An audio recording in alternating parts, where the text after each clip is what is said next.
За энэ бол одоо бараг 3 жил үргэлжилж байгаа юм арга хэмжээ.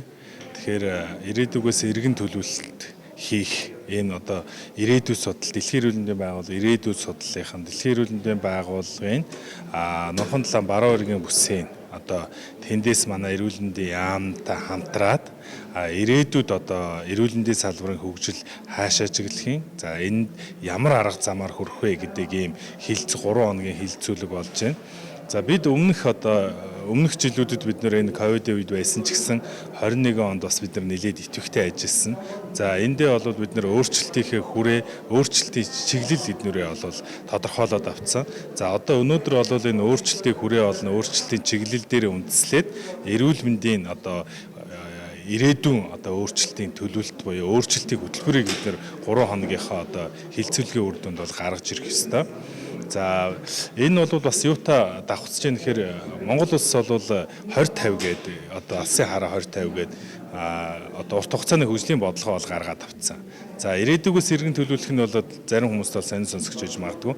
Тэгвэл одоо болон өнгөрснөөсөө ирээдүг төлөвлөх биш ирээдүйд зорьсон зорилтоо ирээдүгээс эргэж харах маягаар тэгэхэд энд яаж хүрэх үү гэдэг юм шин аргачлал ирээдүйн судлалын шин аргачлалаар бид яг энэ рүү хүрж байгаа нь бол онцлогтой. За Дэлхийн эрүүл мэндийн байгууллагын номхон талаан баруун иргэн бүсийн орнуудаас эхлээд бол 3 орн сонгогдоод энэ хөтөлбөр хэрэгжиж явж исэн.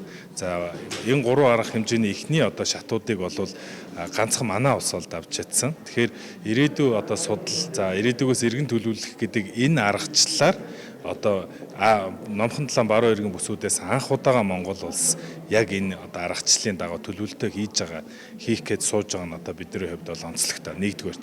За хоёрдугаарт бол энэ эрүүл мэндийн салбар гэдэг энэ том салбарын одоо төлөвлөлтийг ганцхан салбарын оролцоотойгоор хийх болцоо бол байдгүй юм байна. Тэгэхээр салбар дундын хамтын ажиллагаа салбар дундын одоо олон төлөөлөгчдийн оролцоотойгоор жишээлбэл энэ төлөвлөлтийг хийх нь хамгийн үр дүнтэй байдаг юм байна. Танд би нэг жишээ дурдахад жишээлбэл 1990-с 2010 онд хийгдсэн их хүүхдийн эндэгдэл дээр хийгдсэн судалгаа байдаг юм. Жишээлбэл тэндээс за энэ дээр бол яг эрүүл мэндийн салбараас хамаарсан хамаарлал нь жишээлбэл 49% байхад эрүүл мэндийн бус одоо шалтгаанаас хамаарсан хамаарлал нь 51% байж байгаа. Тэгэхээр энэ юу хэлээд байна гэхээр эрүүл мэндийн энэ гол томоохон одоо өөрчлөлт гарах бодлогын бичиг баримтуудыг эрүүл мэндийн салбар нь дангаараа төлөвлөх биш бусад салбаруудтай. За ирээдүйд одоо эрүүл мэндийг дэмжих чиглэлд ямар салбарууд нь жишээлбэл цахим ирээдүйг дэмжлэх үүсэлтэй технологийн одоо том дэвшлүүд бол ирээдүйд эрүүл мэндийн салбарын одоо энэ өөрчлөлтүүдийг дэмжих чиглэл байж байгаа бол түрүүн одоо бас манай нээлт дээр зочилт гэдэг хэлж байна тийм ээ орчны бохирдол боловсролын асуудал, усны одоо ариун цэврийн асуудал гэх зэрэг бусад зүйлүүд магадгүй ирээдүйд одоо бас яг энэ эрүүл идэвхтэй амьдралын хэв маягт бид нэр иргэд хүрэхэд бас энэ сөрөг одоо хүчин зүйлүүд болох эрсдэлтэй байгаа учраас энэ бүгдийн төлөөллүүдийг оруулж агаад цогцоороо салбар дундын хамтын ажиллагаатайгаар энэ төлөвлөлтийг хийж байгаа нь хоёрдугаар юм онцлог юм хилцүүлэг болж байгаа. За Монгол улсаас эрүүл ирээдүйн төлөв стратегийн хилцүүлэг гэдэг цуврал уулзалт семинаруудыг бол анх удаа зохион байгуулж байгаа нь бол туйлын талархууштай. Монгол улсын засгийн газар өөрийн алсын хараа 2050 гэсэн урт хугацааны төлөвлөлтөд тавлсан байгаа. Тэр зэгтээ хүрэх боломжийг хангах урт хугацааны төлөвлөлтийг хийх юм цуврал уулзалтууд болж байна. Түрүүн хэлсэнчлэн намхан талаан баруун иргэн бүс нутагтаа анхны уулзалт болоод зогсохгүй бусад улс орнуудад ийм жишг болох уулзалтуудыг хийж байгаа.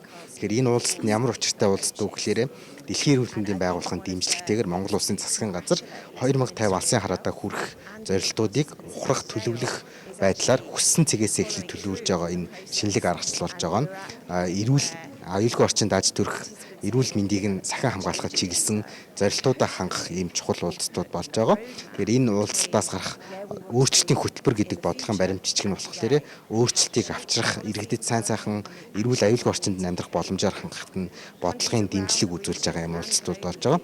Монгол улсын туршлагаас үндэслээд бусад улс орнууд бас мөн суралцж өөрчлөлтийн хөтөлбөр гаргах ийм хүлээлттэй байгаамаа. Түрүүний өглөөний уулзалтын үеэс нээлтийн мэдчилгээнээс гарч ирж байна. Иргэд одоо маш сайн тусламж үйлчилгээ, эмнэлгийн тусламж үйлчилгээ авахыг хүсэж гэнэ гэж шилж байна. Монгол улсын иргэдийнхаа дундаж наслалтыг өсгөхийн төлөө ажиллах ёстой гэсэн үзүүсүүдийг хэлхийн сацуу нийт тэрүүний зорилт бол иргэд нь эрүүл аюулгүй орчинд аж төрөх боломжтой орчныг бүрдүүлэх гэдэг зорилтуудыг бол хүндэт зочиж тэр энэ хуралд оролцогчид маань ч гэсэн дахин хэлж байгаа нь эрүүл мэнд гэдэг бол өөрөө эмнэлгээс гаднах эрүүл орчин аж төрөх эрүүл аюулгүй байдлаар хангах эрхийг нь хангах гэдэг энэ цогц асуудлуудыг дурдж байгаа нь харагдсан. Энэ ирээдүйн эцсийн зүрх хүрх үр дүн нь болохоор бидний хойч ирээдүй хойч ач зээнэр маань эрүүл орчинд амьдарсан эрүүл амьдралын хэв маягтай нийгмийн цогцлон бүтээхин төлөө чиглэгдэж байгааг харж болж байна.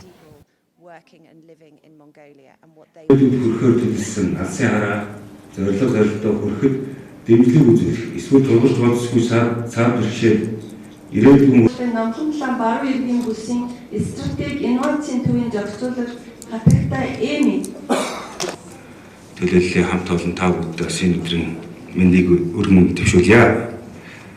Дэлхийд дахин энэ бол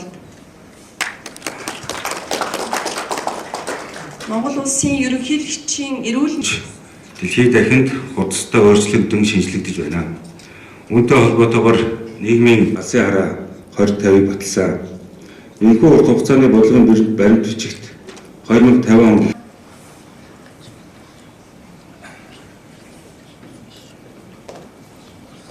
тооцоолон хөгжлийн төлөвлөлтөй байхыг чухал гэдгийг бол харуулсан томоохон сургамж байсан.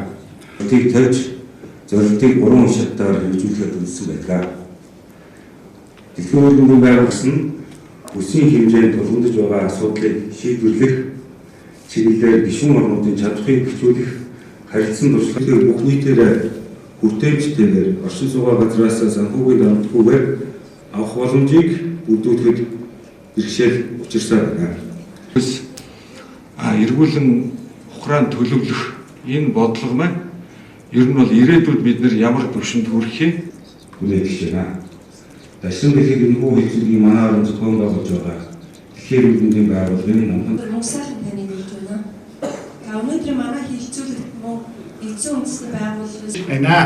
Дэлхийн эрүүл мэндийн байгууллагын номхон далайн баруун бүсийн гишүүн орнууд 2019 онд ирээдүйн төлөө үзүүлэлт талаа батлаа. эрүүл мэндийн салбарт хийгдэж байгаа өөрчлөлтүүд шинжилгүүд маань ихэвчлэн эрүүл мэндийн тусламж үйлчилгээнд чиглэсэн бодлого хийгдэж distinguished guests and participants, representatives from different government and health organisations today for undertaking this unprecedented process.